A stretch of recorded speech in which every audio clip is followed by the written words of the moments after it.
Assalamualaikum warahmatullahi wabarakatuh. Balik lagi di Horizontal Story. Buat teman-teman yang baru bergabung atau baru nonton video kita, baru mengunjungi channel kita, saya ucapin selamat datang dan semoga terhibur dengan video-video kita, dengan cerita-cerita yang kita sampaikan. Tak lupa juga kita minta juga supportnya dari teman-teman yang baru bergabung. Jangan lupa untuk di subscribe channelnya biar menjadi semangat ekstra untuk kita menyuguhkan cerita-cerita yang basic on true story ya teman-teman. Di edisi Horizontal Story kali ini, saya bisa bilang ini tepatnya ini misteri ya teman-teman. Kenapa saya katakan misteri? Karena cerita ini awalnya saya hanya tahu itu di cerita-cerita sinetron Ajab Ilahi ya, yang ada di stasiun TV Indonesia. Tetapi ternyata ini kejadian di dunia nyata. Dan ada peristiwa yang seperti itu, di mana dalam kejadian itu saya terlibat di dalamnya.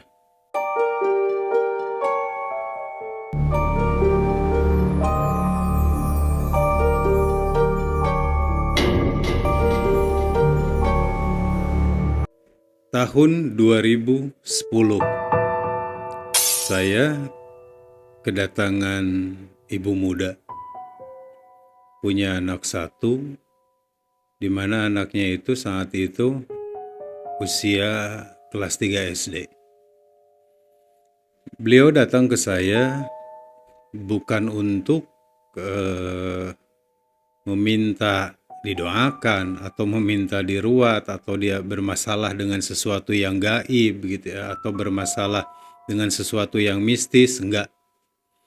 Tapi beliau datang ke saya itu, beliau mau meminta pendapat tentang apa yang terjadi, tentang apa yang dialaminya di urusan rumah tangganya. Tepatnya ini masalah yang terjadi dengan suaminya sendiri. Nama ibu muda itu Ibu Leni, dan nama suaminya itu Pak Dedi. Siang itu di tahun 2010, tepatnya itu bulan Februari. Ya, saya masih ingat itu bulannya bulan Februari karena ini salah satu kejadian besar yang saya alami. Dan mungkin seumur hidup saya nggak akan lupa dengan kejadian ini. Saat beliau tiba di rumah saya, beliau menceritakan kalau beliau itu sudah dituduh melakukan suatu perbuatan yang sebenarnya sama sekali nggak beliau lakukan. Beliau bercerita seperti ini teman-teman. Kang, saya itu dituduh selingkuh sama suami saya. Padahal saya yang ngeliat dia di Sukajadi ngebonceng cewek. Malahan si cewek itu sambil meluk suami saya, Kang. Setelah beliau bercerita seperti itu, respon pertama saya sampaikan ke beliau itu untuk nanya kebenarannya. Apakah benar itu terjadi dan apakah benar beliau yang ngelihat dengan mata kepalanya sendiri gitu kalau suaminya itu barengan dengan perempuan lain. Dan saat itu beliau mengiyakan. Dan itu terjadi sore hari di saat beliau jalan ke pasar Sukajadi itu dengan tujuan mau ngebeli ayam goreng. Beliau lagi jalan dengan anaknya, ya tanpa diduga apa yang beliau lihat saat itu ternyata itu adalah suaminya.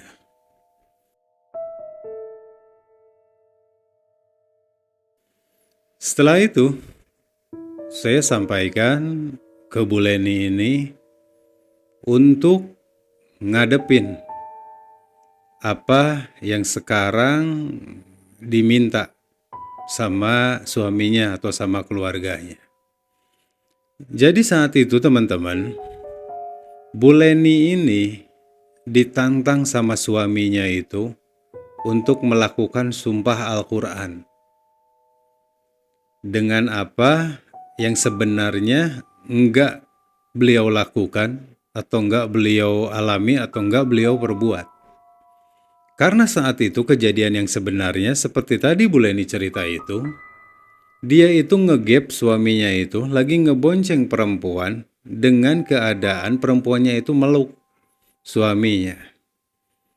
Nah, saat Bu Leni itu ngeliat suaminya itu ngebonceng perempuan, ya, tanpa diduga suaminya pun ngeliat ke arah Bu Leni. Jadi mereka itu tatap-tatapan. Nah, dari situ gitu kan suaminya shock, suaminya itu benar-benar panik, yang sampai akhirnya tindakan yang dilakukan sama suaminya itu ngebikin ini cerita rekayasa seolah yang terjadi itu jadi berbalik. Ya, jadi bukan suaminya yang berbuat, tapi sama suaminya itu dibikin skenario kalau suaminya itu ngegap istrinya, dibonceng sama laki-laki lain dengan keadaan istrinya itu lagi meluk itu laki-laki. Ini skenario yang dibikin sama suaminya, yang dibikin sama Pak Dedi ini. Nah, setelah dari situ, yang dilakukan sama suaminya itu ngedatangin kakaknya. Ya, ngedatangin ke kakaknya karena kakaknya itu sama juga tinggal di Bandung dan beliau ini aslinya ini bukan orang Bandung. Ya teman-teman, beliau ini aslinya itu dari Ciawi. Ya, Ciawi Tasikmalaya. Beliau aslinya itu dari sana ke Bandung itu ngerantau karena beliau kerja di sini. Ngedapetin gitu ya orang Bandung. Ya, Bu Leni ini aslinya orang Bandung. Nah, Pak Dedi ini aslinya dari Ciawi. Dia kerja di Bandung. Nah, kebenaran kakaknya dari Pak Dedi ini pun, Pak Dedi ini 3 bersaudara. Ya, kakaknya itu laki-laki, kemudian yang di tengahnya itu Pak Dedi punya adik bungsu perempuan. Dan semuanya ini udah berumah tangga. Semuanya ini udah berkeluarga. Nah, balik lagi ke ceritanya, saat itu Pak Dedi gitu nyamperin lah ke kakaknya yang sama juga tinggal di Bandung saat itu. Disamperin ke rumah kakaknya dan langsung menceritakan kalau apa yang barusan terjadi itu dia ngelihat istrinya dibonceng sama laki-laki lain dengan keadaan istrinya meluk. Saat itu respon dari kakaknya bertanya apakah ini benar. Pak Dedi sampai ngucapin sumpah betul katanya. Pak Dedi ngelihat dengan mata kepalanya sendiri kalau istrinya itu dibonceng sama laki-laki lain. Sontak dari situ kakaknya pun emosi, ya. Kemudian akhirnya mereka ngadain pertemuan kecil lah. Pertemuan kecil itu manggil juga gitu ya adiknya. Nah, jadi 3 bersaudara ini semuanya tinggal di Bandung. Ya, karena 3 bersaudara ini dari keluarga Pak Dedi ini mereka itu sama 3-3-nya itu kerja di Bandung. Adiknya itu akhirnya dipanggil, diceritakan lah. Dan hal yang tidak terduga, kakaknya yang paling tua itu menyarankan untuk manggil Bu Leni ini. Atau di istilah Sunda itu diriungkeun ya teman-teman ya. Diriungkeun itu dikumpulin gitu kan ya untuk dibicarain, untuk dimusyawarahkan atau untuk dibahas dengan apa yang terjadi saat itu. Padahal kejadian yang sebenarnya itu Pak Dedi yang melakukan itu. Tapi untuk menutupi keburukan yang Pak Dedi lakukan, dibikin skenario seolah-olah Bu Leninya ini yang melakukan. Setelah itu, akhirnya Bu Leni itu dihubungin lah sama kakaknya Pak Dedi. Dan nyampein untuk datang ke rumahnya.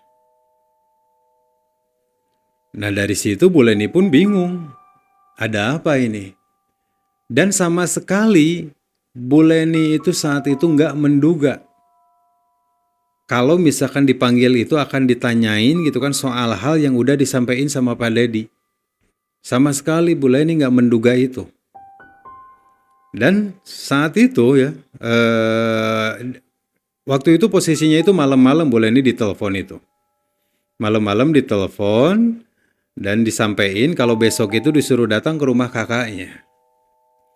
Nah pada saat malam itu Bu Leni ngejawab gitu kan mengiyahkan untuk datang ke rumah kakaknya. Percakapan mereka di telepon saat itu seperti ini teman-teman. Halo, Assalamualaikum, Len. Waalaikumsalam, A. Besok sore pulang kerja si Dedi, kamu bisa nggak ke rumah AA ya? Ada yang AA mau bicara ini. Oh iya atuh, A. Insya Allah besok lainnya ke sana ya. Setelah selesai percakapan itu, malam itu nggak lama dari situ itu Pak Dedi pulang, datang ke rumahnya. Dia datang ke rumahnya, kemudian Bu Leni bertanya ke Pak Dedi, tadi waktu sore itu yang dibonceng perempuan itu siapa? Dan jawaban dari Pak Dedi, itu teman kerja. Bu Leni pun tanya lagi, emang mau kemana? Pak Dedi saat itu menyampaikan, dia itu mau jalan ke salah satu tempat makan. Karena ada salah satu rekan kerjanya yang berulang tahun mau ditraktir di tempat makan itu. Nah perempuan yang dibawanya itu rekan kerjanya katanya yang nebeng. Ikut untuk ke tempat acara itu. Tapi saat itu Bu Leni nggak ngebahas, nggak nanyain kenapa perempuan itu dibonceng sambil meluk. Ya, kenapa kelihatannya gitu kan kayak perempuan yang benar-benar punya kedekatan yang khusus dengan Pak Dedi. Saat itu Bu Leni nggak bertanya soal itu. Dan saat itu pun saya mempertanyakan ke Bu Leni, kenapa soal itu perempuan yang melukin gitu kan, pada saat Bu Leni ngelihat itu kenapa nggak dibahas? Saya bertanya itu saat itu. Dan Bu Leni ngejawab, saya nggak mau ribut Kang. Itu keadaan udah malam gitu dan saya nggak mau. Katanya sama sekali nggak mau ribut dengan suami. Itu yang Bu Leni sampaikan ke saya. Setelah selesai dari percakapan itu, Bu Leni pun nyampein ke Pak Dedi kalau dia itu dipanggil sama kakaknya untuk datang di hari besok sore, katanya sepulang kerja dari Pak Dedi gitu kan, untuk ke rumah kakaknya. Luar biasanya ya teman-teman. Pak Dedi pun gitu kan saat itu benar-benar dengan ekspresi, dengan apa ya istilahnya itu, dengan dingin ya, dengan cool ya. Dia ngejawab ke istrinya, iya besok katanya kita ke sana, kita ke rumah si AA. Gitu. Nah setelah selesai dari situ, akhirnya singkat cerita ketemulah di besok harinya. Di mana pasangan ini, Pak Dedi sama Bu Leni ini, sore hari sepulang kerja dari Pak Dedi, mereka itu pergi ke rumah kakaknya. Jalanlah mereka ke sana, nyampailah di rumah kakaknya. Setelah sampai di rumah kakaknya, mereka dipersilahkan sama kakaknya itu untuk duduk, ditawarin dulu gitu kan mereka itu mau minum apa, ngebikin apa gitu ya, ditawarin dulu sama kakaknya. Setelah mereka duduk, kemudian kakaknya berbicara seperti ini. Len, AA manggil kamu untuk datang ke sini teh. Si Dedi kemarin laporan ke AA. Kemarin kamu dibonceng laki-laki sambil dipeluk. Siapa emang laki-laki itu teh, Len? Dari perbincangan itu, sontak Bu Leni ngerasa kaget dan kebingungan dengan apa yang terjadi di hari kemarin. Karena yang sebenarnya yang dilihat sama Bu Leni itu suaminya yang ngebonceng perempuan. Tapi di saat sampai ke rumah kakaknya, tanpa babi bu apa-apa, kakaknya mempertanyakan, siapa itu laki-laki yang ngebonceng Bu Leni? Karena Bu Leni saat itu dibonceng sambil meluk. Dari situ pun Bu Leni ngejawab, kalau sebenarnya gitu kan yang terjadi bukan seperti itu, tapi sebaliknya. Bu Leni ya yang ngeliat suaminya ngebonceng perempuan. Tapi apa yang terjadi teman-teman? Kakaknya dari Pak Dedi ini sama sekali nggak mempercayai ceritanya dari Bu Leni. Dan dia sangat-sangat meyakini terhadap cerita adiknya sendiri. Pak Dedi ini yang sampai akhirnya kakaknya dengan adik perempuannya Pak Dedi yang saat itu mereka kumpul di malam itu, mereka menyampaikan kalau toh memang Bu Leni nggak melakukan hal itu, apakah Bu Leni siap untuk disumpah Quran? Ini luar biasanya. Nah, kenapa Bu Leni saat itu datang ke saya meminta pendapat itu untuk melakukan hal itu? Saat itu Bu Leni ngejawab, di saat ditantang untuk melakukan sumpah Quran itu, Bu Leni itu mengiyakan. Karena Bu Leni ngerasa gitu kan dia nggak sama sekali melakukan perbuatan yang dituduhkan saat itu. Jadi sama sekali Bu Leni itu nggak ada rasa takut atau apapun. Dan beliau mengiyahkan untuk melakukan sumpah Quran itu. Dan kakaknya nyampein, ya, kalau sumpah Quran itu dilakukannya itu di besokan harinya, bukan di sore itu ya Pak, teman-teman, bukan di malam itu, tapi di besok harinya. Kenapa? Karena suami dari adiknya Pak Dedi yang perempuan itu, ya orang yang boleh dibilang lebih paham lah di urusan soal agama. Ya, jadi di keluarganya mereka itu, jadi dianggap ini orang yang lebih paham ilmunya itu di soal agama. Nah, saat malam itu, suaminya dari adiknya Pak Dedi ini, yang perempuan ini, saat itu nggak ada. Karena lagi kerja katanya lembur. Jadi paling bisa itu di besoknya. Jadi akhirnya mereka berempat itu sepakat besoknya untuk kumpul lagi di tempat yang sama, yaitu di rumah kakaknya Pak Dedi, untuk ngelakuin sumpah Quran. Nah, di besoknya itu, nah ini Bu Leni itu datang ke saya untuk meminta pendapat nih dengan apa yang mau dilakukannya gitu kan ya di sore nanti atau di malam nanti. Dan saat itu kan saya ngejawab seperti itu. Pertama saya nanya dulu kebenarannya. Ya, dan Bu Leni pun sampai dengan dia ngucapin sumpah di depan saya gitu kan, dia nggak melakukan itu. Yang keduanya akhirnya saya menyarankan gitu kan, nggak usah takut. Saya bilang, Allah itu basiru. Allah itu maha ngeliat, Allah itu maha tahu.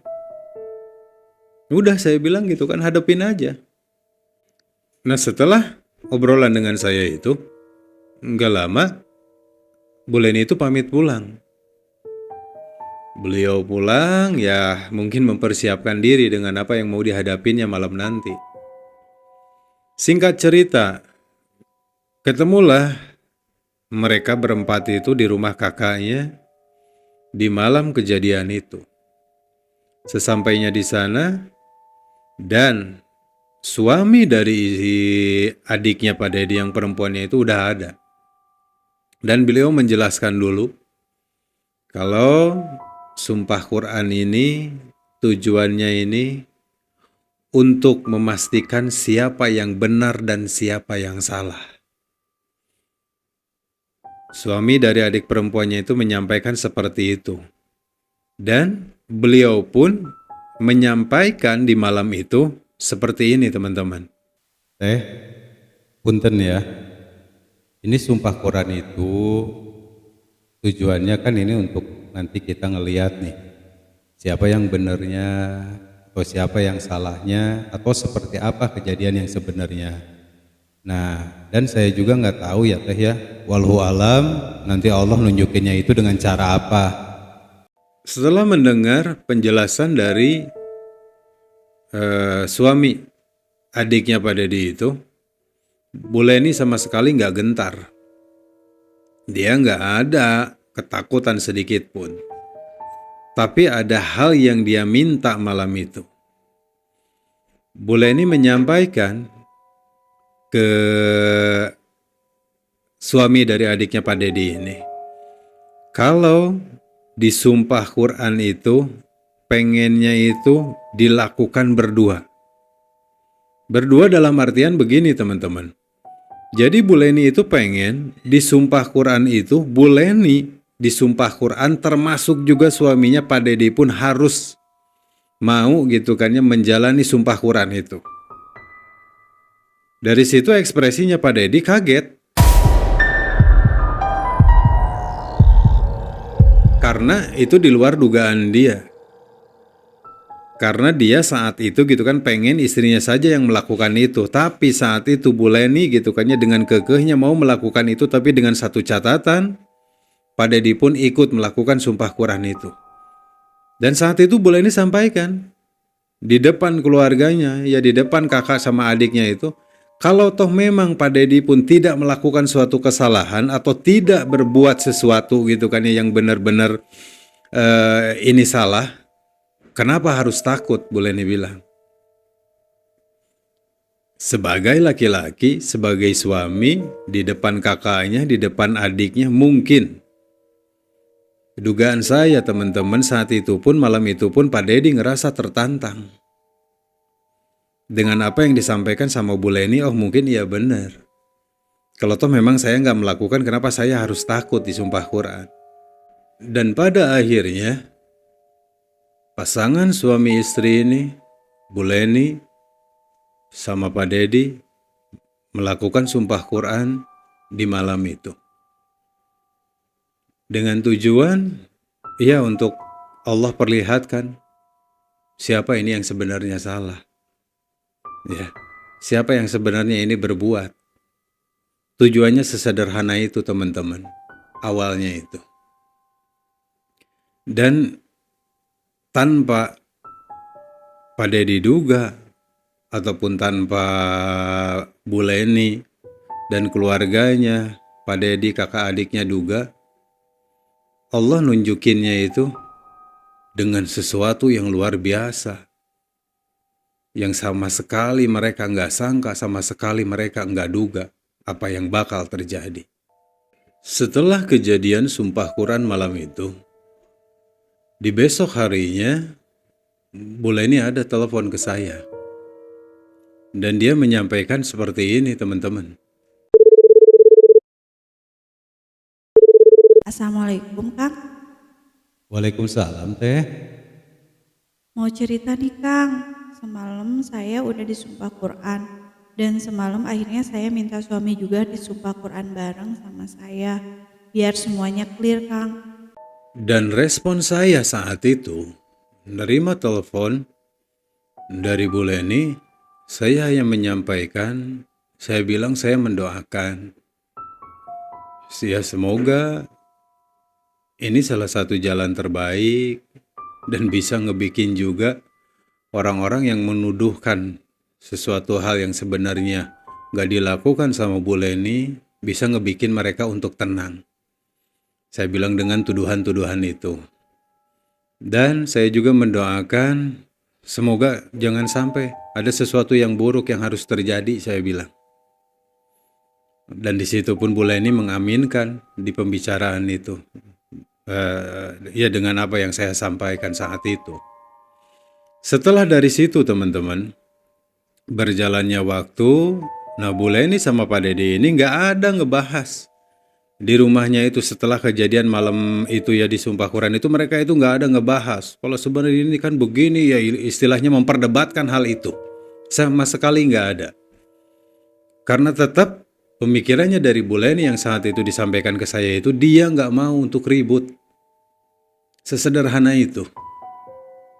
Berjalannya waktu, hari demi hari terlewati, tepat 9 hari setelah kejadian malam itu mereka disumpah Quran, Pak Dedi mengeluhkan kalau dia itu sakit perutnya.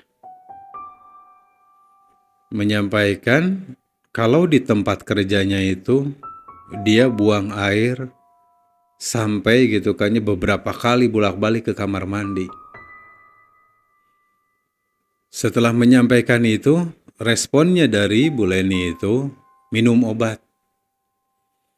Ya, nggak lama Bu Leni itu gitu kan pergilah ke warung untuk ngebeli obat sakit perut ya teman-teman, obat diare.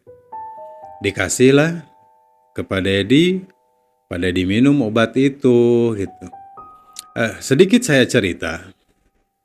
Pak Dedi sama Bu Leni ini, mereka itu ngontrak di salah satu kontrakan yang ada di sekitaran Jalan Sukajadi ya, Pasar Sukajadi Bandung.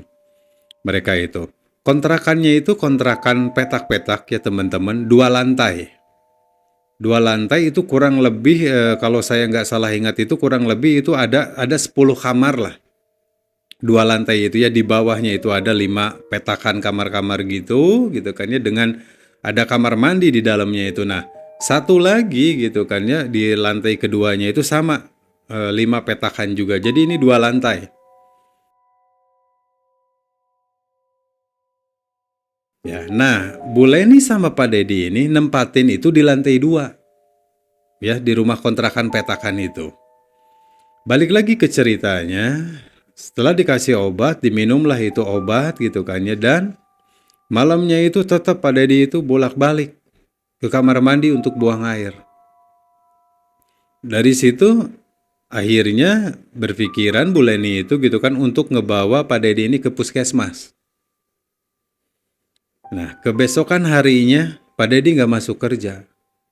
Dibawalah sama Bu Leni ini pergi ke puskesmas untuk diperiksakan. Sesampainya di puskesmas, disampaikanlah ke dokter kalau suaminya ini buang air terus. Ya, dan apa yang keluarnya itu air katanya. Disampaikan seperti itu, akhirnya diperiksa, dikasihlah obat-obatan, dan disampaikan diagnosa dari dokternya itu kemungkinannya itu bisa dari makanan katanya ya. Bisa itu gitu kan keracunan makanan gitu ya, bisa seperti itu. Setelah dikasih obat, mereka itu pulang. Balik lagi ke rumahnya, Pak Dedi pun gitu kan ya, ia mulai mengkonsumsi obat-obatan yang tadi dari dokter di puskesmas itu, berangsur membaik teman-teman. Ya, disenterinya itu dia awalnya bolak-balik ke kamar mandi itu bisa sampai sehari itu belasan kali saat itu yang Bu Leni cerita itu berangsur membaik. Ya, membaik, berkurang gitu kan, sampai di besokan harinya itu Pak Dedi udah bisa lagi masuk kerja. Beliau masuk lagi kerja. Nah, setelah jam pulang kerja seperti biasanya di sore hari gitu kan, beliau pulang ke rumah, ya disambutlah sama Bu Leni, disiapin seperti biasa, air minum, makan dan lain sebagainya. Saat itu Pak Dedi mengeluhkan lagi kalau perutnya itu berasa kembung. Nah, dari situ Bu Leni kan mengasumsikan, oh bisa jadi mungkin yang kemarin disentri itu karena mahnya, karena lambungnya yang bermasalah. Yang akhirnya Bu Leni pun menyampaikan, ini mungkin lambungnya. Gak lama, Bu Leni pun akhirnya turun lagi ke bawah, pergi lagi ke warung gitu kan, yang ngebelilah obat mah. Dikasihlah ke Pak Dedi obat mah itu. Tapi sepanjang malam itu yang Bu Leni cerita ke saya itu Pak Dedi nggak berhenti-berhenti gitu kan ya sendawa. Ya karena berasa di perutnya itu kayak ada angin katanya. Dia terus-terusan sendawa teman-teman di malam itu ya. Sampai dengan di besoknya, di besok harinya, Pak Dedi itu akhirnya mandilah siap-siap untuk pergi kerja. Keluar dari kamar mandi teman-teman, Pak Dedi bilang seperti ini ke istrinya. Pak, kenapa ya di perut Bapak terasa pengak itu asa membesar beda dari biasanya? Mendengar apa yang disampaikan sama Pak Dedi, Pagi itu, Bu Leni pun ngelihat ke arah perutnya. Dan ternyata betul, perutnya itu agak membengkak. Bu Leni pun berpikiran, ya mungkin betul ini lambungnya yang bermasalah. Yang sampai akhirnya Bu Leni nanya, terus gimana? Mau kerja apa enggak? Atau kita mau pergi lagi ke puskesmas, katanya. Saat itu, Pak Dedi ngejawab mau kerja, katanya. Ya karena memang ya bermasalahnya hanya berasa kembung aja dan terus-terusan dia sendawa gitu kan ya, tanpa mengurangi gitu kan ya untuk dia beraktivitas. Hanya itu yang kerasa gangguannya. Akhirnya siap-siap dan kemudian pergilah kerja. Nah, sehari itu dilewati sampai dengan ketemu gitu kan ya, sorenya malam harinya lagi. Nah, di malam harinya teman-teman, di saat Pak Dedi posisinya udah di rumahnya dan bersiap untuk istirahat ya teman-teman. Di malam hari kurang lebih saat itu boleh disampaikan ke saya itu di jam 10 malam. Ya, Pak Dedi itu mengeluhkan perutnya yang kembung itu berasa sakit.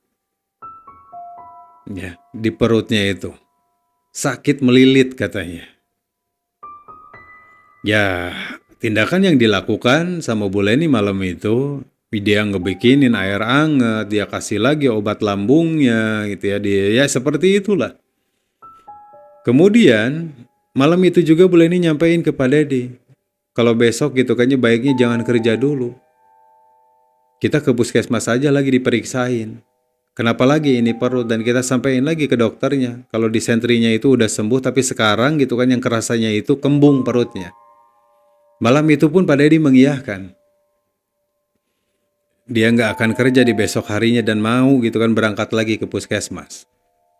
Singkat cerita, ketemu dengan besok harinya, pagi-pagi mereka pergi lagi lah ke puskesmas untuk diperiksakan. Ketemu lagi dengan dokter yang sama. Dan Bu Leni menyampaikan kalau kemarin yang disentri itu dikasih obatnya dari Bu dokter ini ya alhamdulillah katanya membaik dan sembuh. Tapi setelah itu perutnya berasa kembung katanya. Yang sampai dengan tadi malam itu di perutnya itu berasa melilit. Akhirnya diperiksa lah sama dokter. Dan diagnosa dari dokter saat itu pun di puskesmas menyampaikan, oh iya ini lambungnya katanya. Nah bisa kembung seperti ini bisa jadi terlalu banyak gas katanya di lambungnya itu, di perutnya itu. Akhirnya dikasih obat lah untuk lambungnya segala macam gitu kan ya udah. Dikasih obat seperti itu, kemudian mereka pulang lah. Sepulangnya dari puskesmas itu teman-teman, mungkin ya feeling seorang istri, ya saya duga gitu kan ya feeling seorang istri mungkin berasanya ini kok lain. Ya, di siang harinya, Bu Leni itu telepon lagi ke saya. Nelpon ke saya yang saat itu teleponnya dari beliau itu nggak sempat saya angkat. Karena saat itu saya ada suatu kerjaan. Saya nggak angkat, nah kemudian selang beberapa lama akhirnya saya telepon balik lah ke Bu Leni. Saya telepon balik dan saya sampaikan seperti ini. Assalamualaikum teh. Waalaikumsalam, Kang. Aduh, punten banget. Tadi teleponnya nggak keangkat teh. Saya lagi ada kerjaan. Oh iya, nggak apa-apa, Kang. Saya cuma mau nanya nih, kenapa ya Pak Dedi perutnya kembung, bengkak gitu, Kang? Aduh teh, kalau saran saya baiknya mending dicek teh ke rumah sakit ya. Biar maksudnya kita pun tahu gitu sebenarnya apa atau ada apa gitu sama perutnya Pak Dedi. Dari percakapan itu, Bu Leni mengiyahkan untuk ngebawa suaminya itu ke rumah sakit. Ya, dengan tujuan untuk meriksa lebih lanjut lah. Kalau toh memang nanti di mana misalkan setelah minum obat dari puskesmas itu nggak ada perubahan yang signifikan. Tepatnya itu beberapa hari kemudian ya teman-teman, 3 apa 4 hari kemudian lah. Bu Leni itu tidak ngelihat perubahan yang signifikan terhadap Pak Dedi. Justru keadaannya itu semakin parah. Parahnya itu, Pak Dedi itu jadi nggak bisa ngomong banyak. Ya, jadi nggak bisa gitu kan berbicara banyak. Karena saat itu yang Bu Leni cerita ke saya itu, di mana misalkan Pak Dedi itu ngomong terlalu banyak itu sama kayak orang yang habis lari sekian ratus meter. Dia sampai terengah-engah. Jadi dan tidurnya beliau ini, Pak Dedi ini nggak bisa telentang. Ya, jadi tidurnya itu harus setengah duduk teman-teman ya. Jadi bantalnya itu ditumpuk di belakangnya itu gitu kan. Kemudian Pak Dedinya tidur, nah baru berasa itu napasnya itu agak enak katanya. Mendengar dan ngelihat keadaan suaminya seperti itu, kemudian di besokan harinya, akhirnya Bu Leni ini ngebawa Pak Dedi pergi ke rumah sakit. Sesampainya di rumah sakit, ya mereka melakukan pendaftaran dan lain sebagainya, sampai akhirnya gitu ketemu dengan dokternya. Nah, di saat itu disampaikanlah kalau Pak Dedi ini ngalamin sakit kembung perutnya itu, dan teman-teman, pada saat itu keadaan perutnya itu semakin membesar. Kemudian diperiksalah sama dokter. Setelah diperiksa gitu kan, kemudian dokter menyarankan untuk diperiksa lebih lanjut. Ya, dengan dicek gitu kan segala macam gitu kan, perutnya dengan di USG atau apa gitu kan, untuk tahu lebih jelasnya gitu kan ini kenapa. Dan saat itu pun Bu Leni menyetujui untuk diperiksa lebih lanjut. Singkat cerita, pemeriksaan lebih lanjut gitu kan dilakukanlah. Dan diagnosa dari dokter rumah sakit pun menyampaikan kalau ini lambung katanya yang bermasalah. Oke, berarti dari situ pun Bu Leni gitu kan punya keyakinan yang lebih kalau ini lambungnya yang bermasalah. Selesai dari situ, akhirnya dikasihlah obat-obatan dan lain sebagainya. Gitu. Kemudian mereka pulang. Sesampainya di rumah gitu kan ya, mereka ngelewatin hari-hari yang sampai pada akhirnya Pak Dedi nyampe di titik Pak Dedi udah nggak sanggup lagi untuk kerja teman-teman. Kenapa? Karena untuk jalan pun Pak Dedi itu ngerasa susah. Susah itu dalam artian ngerasa capek. Hanya untuk jalan misalkan 5 meter gitu kan ya dari tempat tidurnya dia untuk jalan ke kamar mandi gitu kan ya, dia itu ngerasa itu kayak nempuh perjalanan gitu kan yang luar biasa panjang. Karena berasanya itu capek, sangat-sangat capek. Nah, kemudian awal kenapa saya akhirnya bisa ketemu dengan Pak Dedi itu seperti ini teman-teman. Di saat keadaan Pak Dedi itu semakin parah dan semakin parah gitu ya, Bu Leni ini datang lagi ke rumah saya. Menyampaikan kalau keadaan Pak Dedinya itu seperti begini, ini udah parah gitu kan ya, udah perutnya itu udah semakin membengkak. Dan saat itu Bu Leni ngeliatin foto, ya foto suaminya ini, foto Pak Dedi itu gitu kan ya, lagi rebahan teman-temannya, lagi nyender di kasur gitu, lagi duduk gitu kan ya, beliau foto gitu kan ya, dengan kelihatan perutnya diliatin ke saya. Dan memang perutnya itu gitu kan membesar.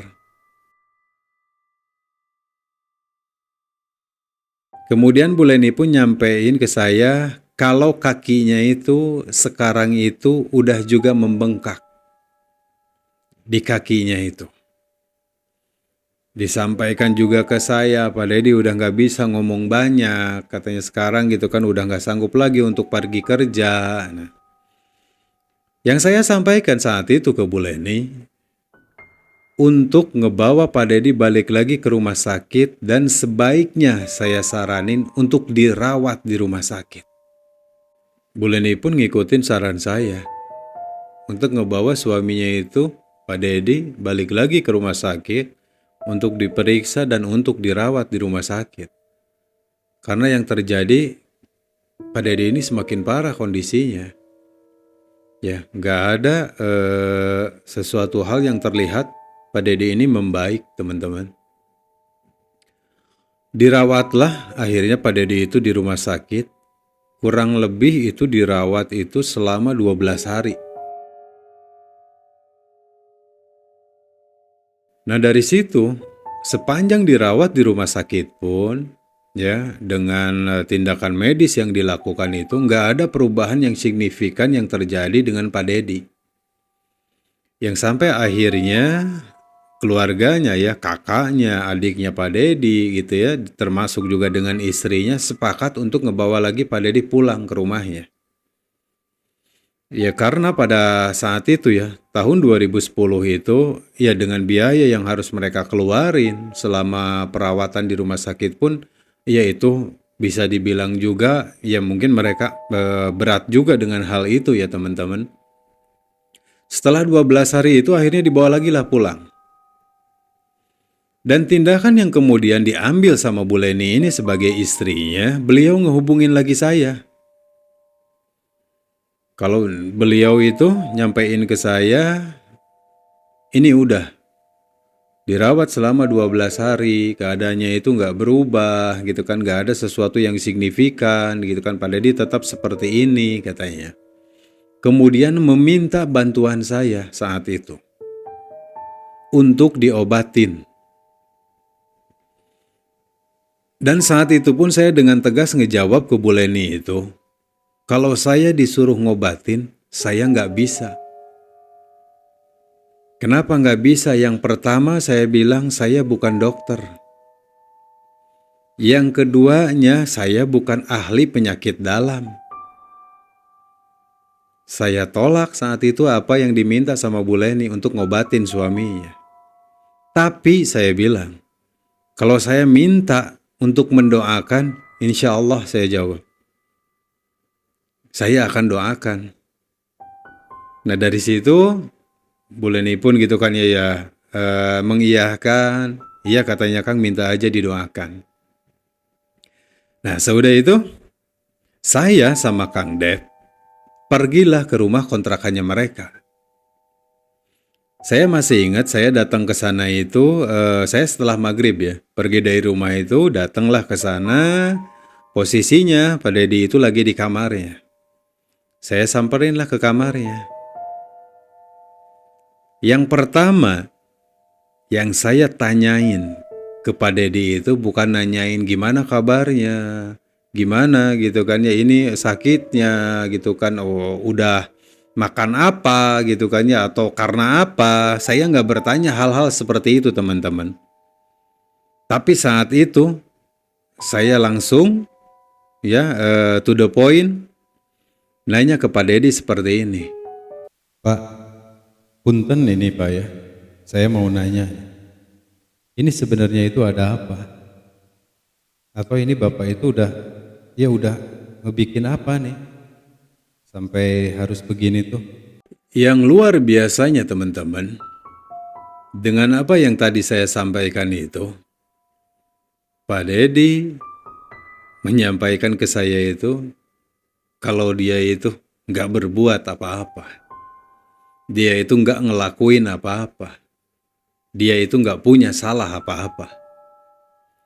Dan respon saya malam itu di rumahnya Pak Dedi itu, saya nggak bermasalah dengan hal itu. Ya, saya cuman bilang ke Pak Dedi, oh ya oke, nggak apa-apa. Saya bilang alhamdulillah kalau Bapak nggak melakukan apa-apa. Kalau Bapak nggak berbuat apa-apa. Saya hanya mengingatkan, saya bilang, ya kekhawatiran saya, ini yang datang sekarang ini teguran dari Allah, saya bilang. Ya, dan Pak Dedi pun hanya senyum. Ya singkat cerita, akhirnya saya Kang Dep mendoakanlah Pak Dedi. Nah tepat di besoknya, saya ditelepon lagi sama istrinya, sama Bu Leni.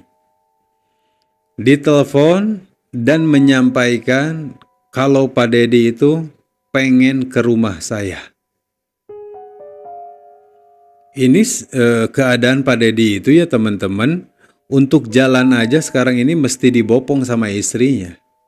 Bisa teman-teman bayangin posisinya kontrakan beliau itu gitu kan, adanya di lantai 2, dan beliau bilang gitu kan ya pengen gitu kan ya ke rumah saya. Sampai saya jawab ke Bu Leni saat itu gitu kan, gak usah. Saya bilang kasihan, biar nanti saya aja yang datang ke sana. Saya datang ke sana dan posisi Pak Dedi gitu kan di kamarnya. Dan saya disuruh masuk ke kamarnya. Kemudian saya masuklah teman-teman ke kamarnya. Di kamarnya itu ada Pak Dedi, ada istrinya, ada saya, ada Kang Dep, berempat kita. Dan saat itu Pak Dedi minta ke istrinya untuk keluar dari kamarnya.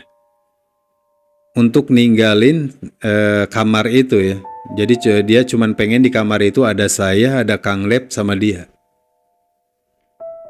Akhirnya diturutin lah sama istrinya itu keluar.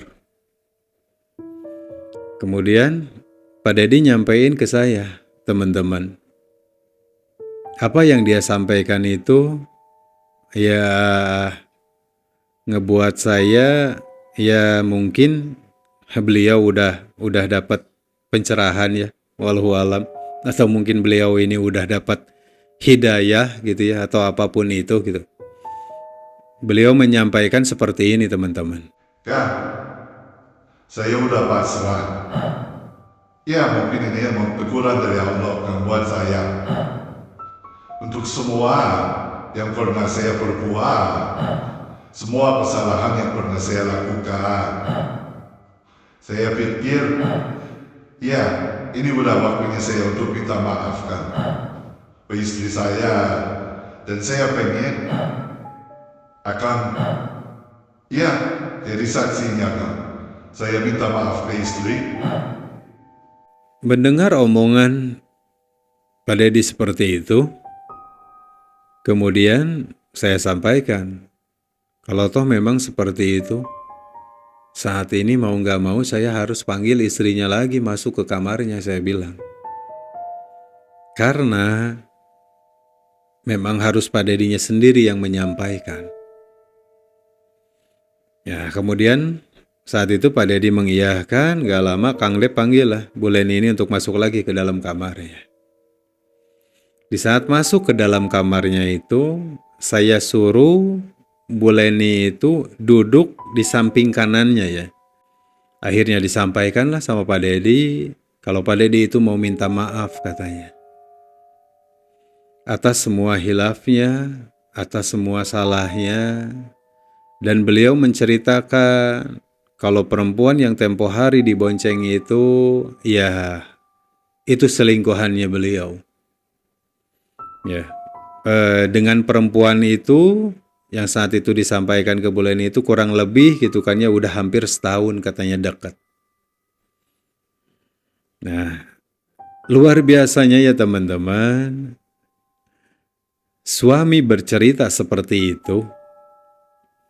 Bu Leni saat itu sama sekali nggak ada ekspresi dia marah. Atau nggak ada ekspresi gitu kan ya dia ya emosional yang berlebihan gitu teman-teman. Dia cuma nangis saat itu.